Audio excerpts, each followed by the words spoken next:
So this is the darkest moments in TV history 6. Has really shaken up this Moncks Corner neighborhood. One resident said she was too worried about her children to come out and talk with us. And Sheriff MC Cannon says right now he can't offer much comfort. It was March 3rd, 1989, in Berkeley County, South Carolina. 5-year-old Justin Turner leaves his home in the early morning, heading in the direction of his bus stop, where he was set to meet his neighbors. His stepmother, Megan Turner, who usually accompanied him, had been busy in the shower, while his father, Victor Turner, was off at work, leaving Justin to make this short walk alone. Later on, Megan would wait for the same bus to arrive at the end of the day, only when it did, Justin never got off. In fact, according to the bus driver and the neighbors, he never even made it on the bus He actually missing. place. That night, Justin Turner was reported missing, and the search to find him was underway immediately. It was the third day of the search, March 5th, 1989, that yielded its biggest turnout, with volunteers from the community banding Where the security guards of the school. together with law enforcement to help find the young boy, with the group being accompanied by a camera crew from the local Channel 2 station, as everyone shared the same hope that the child would finally be found. And so they were off, with many searchers directing their focus on the nearby woods, while others, including Justin's own family, would search closer to the property as well as its neighboring land. This included rummaging around It's not a closed house, opening and closing the door. on various sheds and piles of trash, as they were made to leave no stone unturned that day, with everyone geared up for a long, grueling day of searching. Though in the end, all they needed was a few minutes.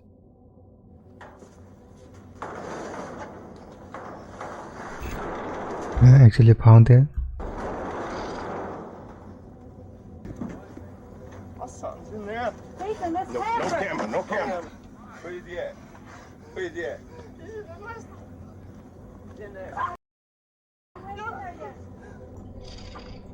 Easy, good. With the cameras rolling, we see the moment Well. Victor Turner discovered his own son, stuffed inside an old cabinet in his own camper, with his reaction making one thing very apparent. Justin was no longer alive. The footage is devastating and made worse upon the discovery that not only was Justin, but he had been by strangers.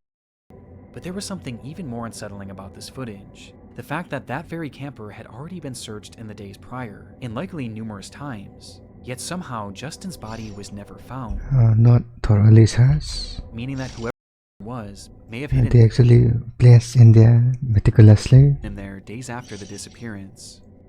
The latest word about the boy's grim fate has really shaken up this Moncks Corner neighborhood. They were clearly dealing with an incredibly dangerous and deranged individual, and tracking down whoever was responsible became law enforcement in the area's top priority. Though this certainly didn't mean that results were guaranteed, as there was a severe lack of physical evidence found on the scene, making it incredibly difficult to find any definitive information as to who might have done this. And despite their best And no one saw that. efforts, By coming back. a full year passed, and then 2, and then 3. Then a full decade passed, It's been 10 then years. 2, and then 3. From the start, Justin Turner's case was ice cold, and in the end, it seemed clear that it would remain this way forever, 3 decades later. until Breaking news this afternoon out of Berkeley County as the Berkeley County Sheriff's Office It's because of the DNA has made samples. 2 arrests in the Justin Turner case. The Berkeley County Sheriff's Office confirms that yesterday they arrested Justin's father, Victor Lee Turner, and his stepmother, Megan Renee Turner, in the upstate, both charged with What? Their parents did it? 35 long years after Damn. Justin Turner's body was discovered. It would be the very man who found him that was charged for his murder, along with his wife and Justin's stepmother. But why? This supposedly came as a result of improved forensic technology, as well as other information that had previously been unreported, like one account where stepmother Megan had been overheard talking about how she and Justin had gotten into a fight that very morning, with the woman eventually laughing about it and saying, "But I won that fight." From the very beginning, Megan was always considered a suspect in this case. In fact, she'd Yeah, that's just weird, He'd bro. already been arrested for his death at one point in 1990, but was swiftly released on account of a lack of physical evidence. And this lack of physical evidence is still a factor to this day, as the recent arrest of this couple hinged mainly on circumstantial evidence, with one of the key pieces being that news footage. Investigators pointed out a number of strange moments in Victor's behaviors and actions that day when they went back and reviewed the recording, with the most glaring being that he had found his son literally seconds into the search, I mean, isn't it like hindsight, Andy? entering that camper and going right for the drawer that he was hidden in, almost as if he knew where to look. And given that he owned the property and he owned the camper, it makes more sense as to how Justin's body could have seemingly just appeared there, as he and his wife were the ones who had the easiest access to it. On top of this, upon finding Justin, Victor didn't rush in to check on his condition, and he seemed to just assume he was dead despite only Yeah, that's just weird. getting a quick glance. He didn't rush to hold him, he didn't yell out to him. Actually, parents would actually Just backed resuscitate away him or something. told those around him that he had found his son. Shortly after, it's alleged that Victor asked the detective on the scene what would happen if a family member had done this, with this question supposedly being posed before it was even We revealed actually self-reported what? that Justin had been murdered. The sheriff on the case later proclaimed about the footage, "You look at it, you look at the actions, you look at the body language. I'll let the people draw their own conclusion." On top of this, the same sheriff also recalled that right after the body was found, Victor and Megan basically refused to ever speak to detectives again, and they never once called in to check on the case for the entire 35 years, with the sheriff saying, "Nobody that I'm aware I of mean, it's understandable that they don't want to speak to police from any of the family for certain reasons. has ever heard from them again. I never got one phone call, not one phone call from his daddy or stepmother. What are y'all doing about my son? Not one. What does that tell you?" Watching the moments that Victor found his son's body, now knowing the context, disturbing doesn't even begin to describe it. And the fact that it took 35 years for this couple to finally be placed behind bars is baffling. But things were about to get a whole lot more shocking. During our hearing, we requested that the charges against Yeah, Megan we didn't hear the reasons though. Vic be dismissed. We were very fortunate today that we got a copy of the order from the judge dismissing the charges against both Megan and Vic. As on June 7th, 2024, months after their arrest, What? Victor and Megan were released from prison and all charges against them were dropped, with the judge citing a lack of any new conclusive physical evidence, as well as the fact that nearly 20 people who were initially involved in the case, including witnesses and those who initially provided key testimony, had since perished, with the judge believing that it was now impossible to get the full story. On top of this, it was also discovered soon after the arrest, a notorious killer just so happened to be in the area on the day of Justin's murder. His name was So we just blame on the serial killer. Richard Ebenitz, and though it's unknown how many Wait, didn't they found the new fingerprints or something? victims he truly has, it appears that at least 4 killings and 3 slayings have been attributed to him, with some of these victims being taken in broad daylight when they were getting off the bus. Richard has long since passed away, and there's really no verifiable links to prove his involvement with this crime, with this potentially being just a strange coincidence, as it is worth noting that it seems like the rest of Justin's family still believe that Victor and Megan had killed him. But all of this left the case in a position that the judge felt was unsolvable, leaving the case without conclusion and without justice. Yeah, Meaning why did they arrest them in the first place? that in this footage, In what evidence? we may never truly know if Victor had just discovered his son, or his victim. The 3-day search is over, but not in a way anyone wanted to see. Vivas que não recomendamos.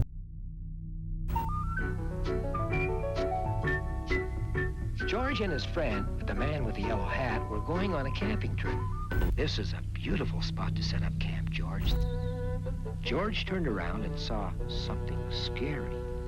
It was a thin trail of smoke.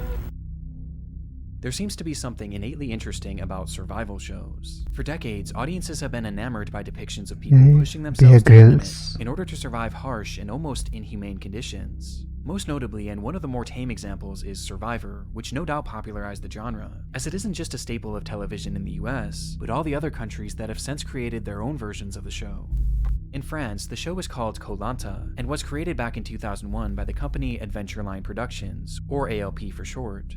And by the year 2015, the show was one of the most popular in its market, having seen 13 successful seasons. And so, riding the high of this impressive feat, ALP decided to try their hand at a new show, one that was far more daring.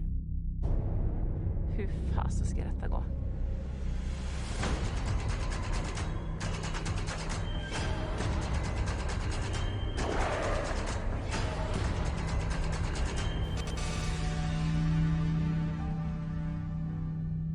show was called Dropped and would follow 2 teams of 4 contestants who would be blindfolded and dropped into an undisclosed location each week via helicopter, with each team having the same mission: make it to civilization, charge a phone, and make a rescue call. And the first team to do so would win, while the losing party would have to vote one member off. It was a fairly interesting idea, but it also already had a proof of concept, as there was actually an identical show being made in Sweden at the time that was already well received. Though Dropped wanted to turn up the interest even more, and that's exactly what they did when they announced that the cast would be composed solely of famous athletes, most of whom turned out to be French Olympians who were already well beloved in the country. It had all the makings of a certain success, though in the end, this show would never actually make it to television, with the showrunners proclaiming that the program would Wait, how did he get a protestant? not see the light of day. And this was all thanks to the events of March 9th, 2015. All thanks to... It was the start of their second episode. The first had seen the elimination of professional footballer Sylvian Wiltord after his team failed to make it out of the wilderness first, which left 7 contestants who were now ready for round 2. The day's shoot began in La Rioja, Argentina, with the cast being blindfolded in preparation to be loaded up into their helicopters and dropped at their next location. Olympic gold medal swimmer Alan Bernard was one of the first to step onto the craft, but was quickly told to exit, as his team had been the first to be dropped in the last episode, meaning that to make it fair, it was time for the other group to go first, thus giving them slightly more time. And so he stepped off the craft and waited with his group, as the other team instead loaded in. There were 2 helicopters on the scene. One was set to carry 3 contestants: Florence Attu, Samil Mouffe, They come to the line and Mouffe touches and just gets there. and Alexis Vastine, along with a crew member and 1 pilot. Meanwhile, the other craft was strictly for the crew, holding 4 production workers as well as a single pilot, with Alan Bernard and his group staying on the ground with their backs turned to the craft, as they eagerly anticipated the return of those helicopters to then take them. And so, with their blindfolds on in the pitch darkness, The return never came. the team listened as they heard the sounds of the crew cheering on a successful takeoff, though the cheering would be cut short by an awful sound: the sound of crushing metal.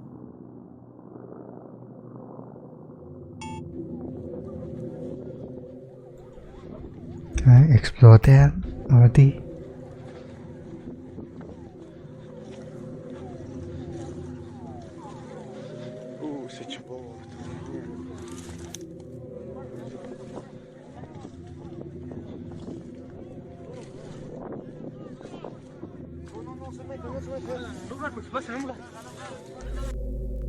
The aftermath was recorded on the cell phone of someone standing nearby, showing us a large group of people rushing towards a massive plume of smoke. What is this quality? Jeez.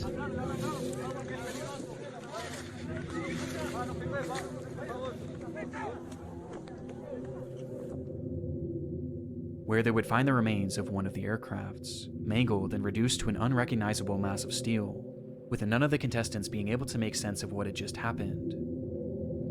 It's very possible that the incident itself was captured by the production's own cameras. However, this footage has never and likely will never be released. Though coincidentally, Yeah, obviously. they weren't the only ones recording,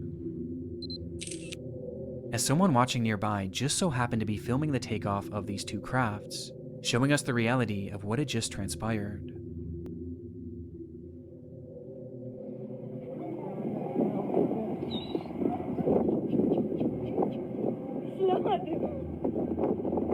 So the helicopter fell or something? Or stuck in a tree? Oh. A collision. Just as the 2 aircrafts had taken to the sky, the second and lowest helicopter began rapidly ascending, with the pilot seemingly failing to realize that the other craft was directly above them, causing the 2 to collide, and then plummet to the ground below. In the end, 10 people went into the sky, and none made it down alive. The footage makes little sense even today. The weather was perfect, the crafts were some of the best in the world, and both of the pilots not only had 30 Yeah, I doubt that. plus years of No. flying experience, but they were both flight instructors themselves. Not to mention that the show's security coordinator, who was in charge of facilitating the takeoff, had actually worked on the Swedish version of the show and had ample experience in this exact situation. And yet, this is how it ended. It was eventually determined that the higher helicopter was likely flying out of visual contact from the lower helicopter, and that the pilot of the ascending chopper likely just didn't realize how close they were, with reports also indicating that he may have been distracted by the actual filming process, something we've tragically seen before. We're gonna pull out. We don't know what has just happened right there. And because of this, it appeared that at least some pilot error was to blame. But it was ALP that was found largely responsible, with alleged serious safety oversights being discovered later on, with it appearing that this crash was the result of multiple small factors coming together to form one catastrophic accident. After the incident, Dropped was swiftly cancelled, while the team that had so narrowly avoided getting on that flight and in turn likely having perished themselves were left in complete and utter shock, forever changed by the accident. With Alan Bernard, the man that's said to have been physically on that doomed craft for a split second, later recounting that there was a life before and after Dropped, because you don't come out of such an accident unscathed. In the end, El luckiest person AOP ever. was indicted on manslaughter charges and found to be an inexcusable fault for the disaster, though it doesn't really seem like they faced any sort of actual legal punishment, with the company continuing their work on other programs to this day. But one thing that I was surprised to find in my research was that ALP is actually no stranger to the world of disturbing television moments. In fact, they had experienced one just a single year before this accident. As mentioned previously, ALP was already quite versed in the world of survival television, as they had run 13 successful seasons of Koh Lanta, though what I failed to mention is that the company had actually produced 14 seasons. Or at least they attempted to. It was season 13, during the very first day of filming, when contestant Jara Baban collapsed after the show's second challenge, with the show continuing to film as if nothing happened. Anonymous reports from the set claim that once on the ground, it took the medical team nearly 5 minutes before intervening, as to not interrupt their recording, and once they eventually did tend to him, he became more alert and complained of having severe cramps. But the show's primary doctor, Terry Costa, didn't believe that his ailments required an emergency airlift, as this would have cost the production company far too much money, especially on the first day of filming. Instead, Jara was diagnosed with dehydration and was brought back to their makeshift infirmary, where he would lay for nearly 2 full hours, until he was finally taken away by a proper medical team. On his way off the island, Jara Baban would pass away from cardiac arrest at the age of just 25. Cardiac arrest that was completely missed by the show's doctors. The testimony from those on the scene painted ALP and Dr. Costa in an extremely negative light, as their inability to act quickly and recognize the ailments of Baban likely contributed to the young man losing his life, with some claiming that the doctor and the showrunners were far more interested in keeping the production running smoothly than actually caring for the young man. And though ALP denied any wrongdoing, the season would essentially be cancelled right there on the spot. But disturbingly, despite the filming lasting only 1 day, Baban's death wasn't the only tragedy to occur as a result. Due to intense public ridicule, Dr. Terry Costa would end his life just days later, stating that all the negative news reports about him were wrong and that they had sullied his good name, writing in a final note, "I'm sure that I treated Jara in a respectable manner, as a patient and not as a contestant," adding, "having to reconstruct this destroyed reputation would be unbearable," before ending his letter with a message to those on the shoot that had spoken out against him.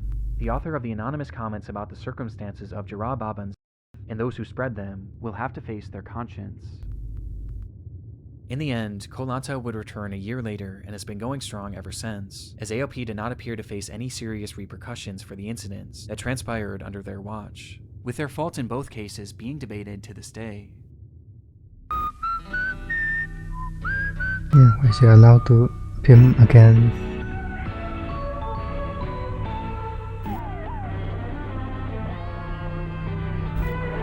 Emergência 911, a vida como ela é. It's July 5th, 1993, in downtown Sao Paulo, Brazil. A doorman working at a busy office building looks up to the sky and notices a woman sitting on top of the structure, her legs dangling 7 stories above the pavement below, that's never a one good wrong thing. move away from certain precisely what she wanted. The man calls the police immediately, though surprisingly, they wouldn't be the first on the scene, and instead, they were beaten by a camera crew.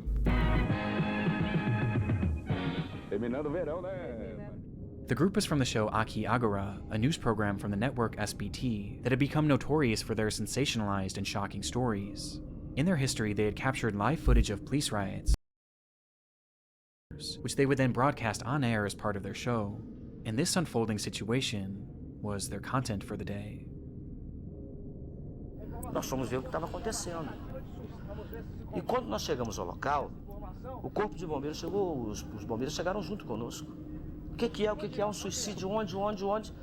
Nós vimos junto. Quando o bombeiro olhou para cima, estava lá a menina, sentada no parapeito. E eu tomei um susto, a câmera olhou também, nós tomamos um susto.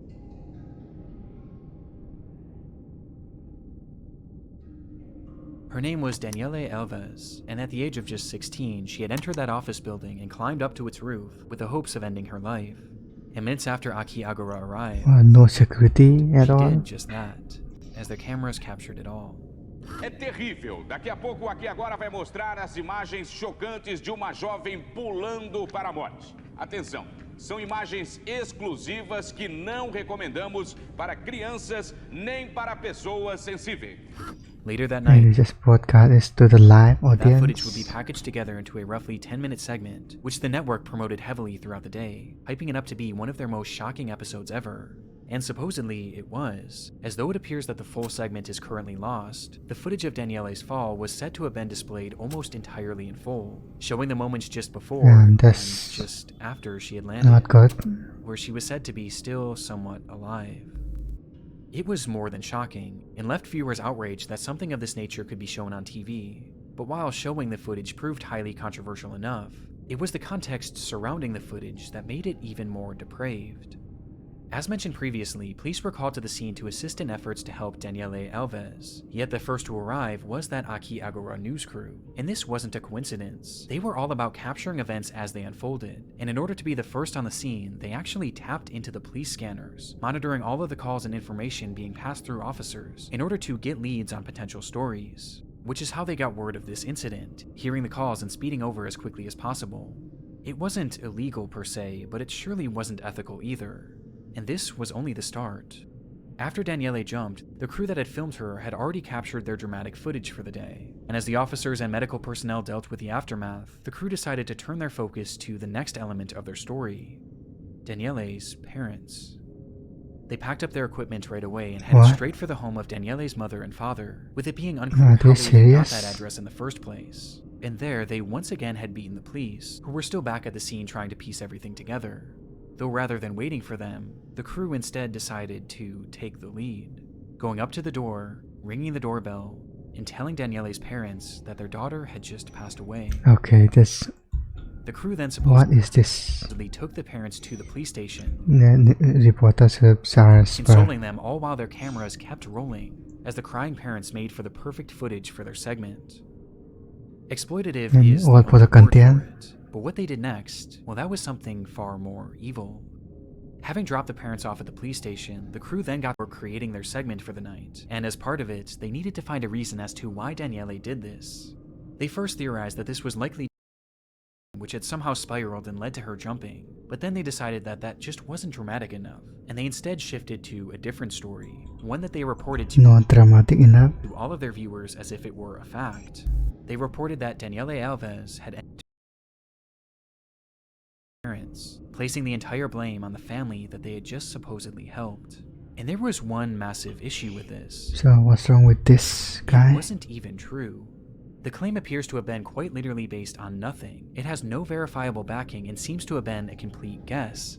In fact, just days later, Daniele's best friend spoke out and said that Daniele had done this because of a broken heart, not because of... It's sickening, as the crew cared so little about Daniele's own story that they seemingly just made up their own. And imagine for a moment being those parents, going about your day when a TV crew comes to your house and tells you that your daughter, and despite consoling you, those same people then broadcast for the whole world to see and blame you for it. Naturally, this didn't go without repercussions for Aki Agura, who had crossed the line in the most soulless way possible, and the effects were swift and He should be banned from reporting ever. powerful. As the rating soared 33%, making it more popular than ever before.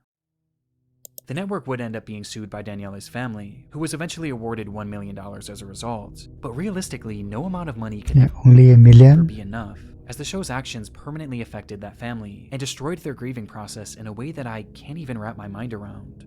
But this did little to slow down Akiagara, as they remained on the air for 4 more long years, during which they leaned even more into these unfolding crime stories, leading to them witnessing numerous and even being taken hostage themselves on multiple occasions. And the more I researched this topic, the more insane the segments I found became, with by far the worst being an old episode where they recorded a man who was threatened.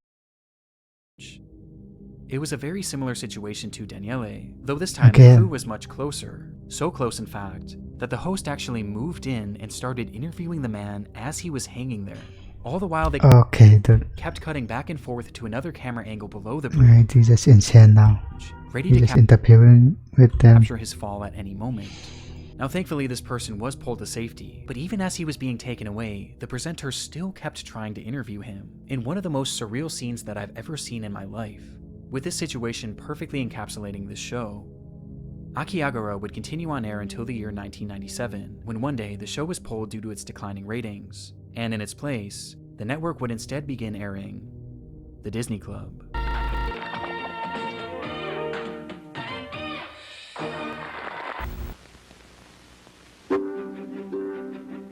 You look down the track and there is a train coming toward you.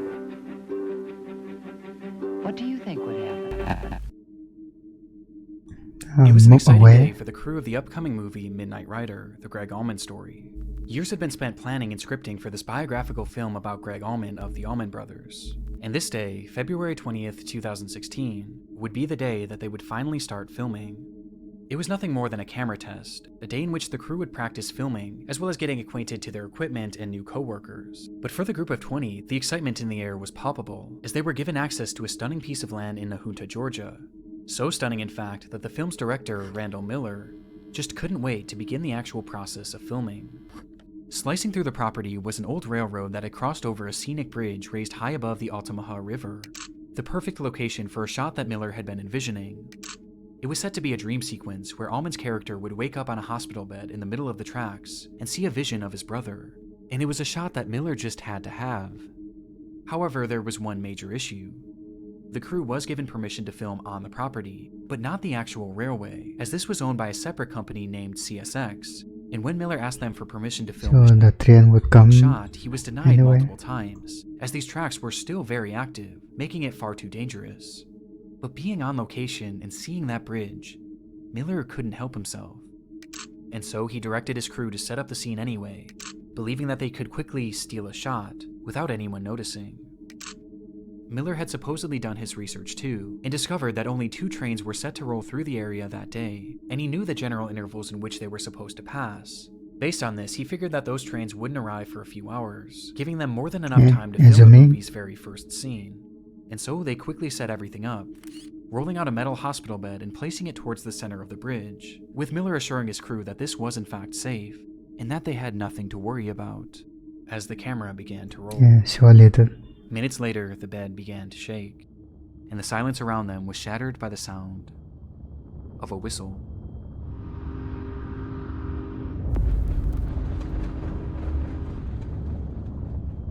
Before them was an unexpected third train, actual Stand By Me movie. heading straight for the bridge that the entire crew was now on.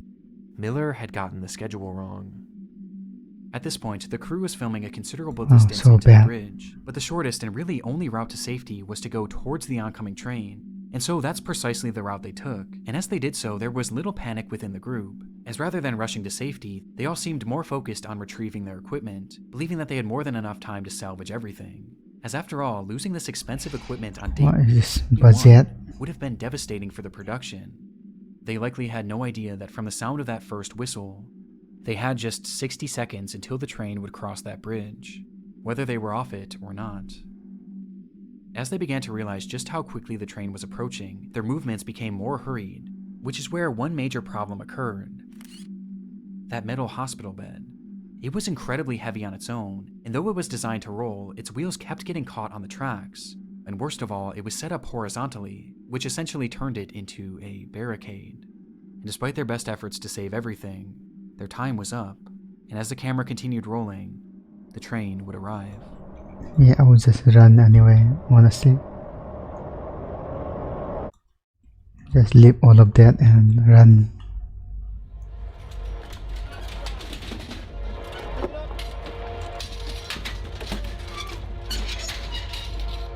Mas cameraman sa board of still.